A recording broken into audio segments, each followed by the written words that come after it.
সন্ত্রাসীরা ৩টি দলে বিভক্ত হয়ে হামলা চালিয়েছিল নিশ্চিত করেছে ফ্রান্স। নিন্দা জানিয়ে দেশে দেশে নানা কর্মসূচি। উদ্বিগ্ন নিউ ইয়র্ক প্রবাসী বাঙালিরা।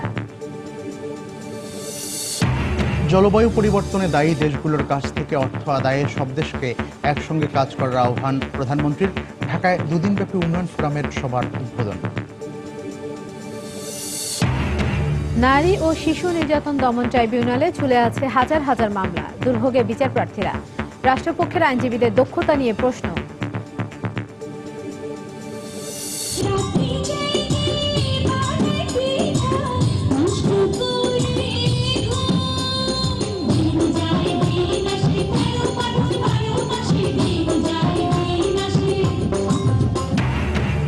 ঢাকা বিশ্ববিদ্যালয়ের বকুলতলায় উৎসবমুখর পরিবেশে নবান্ন উদযাপন।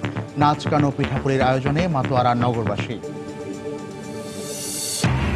এবং সিরিজের শেষ টি-20তে আজ মুখোমুখি হবে বাংলাদেশ জিম্বাবুয়ে। হোয়াইট ওয়াশের লক্ষ্য টাইগারদের।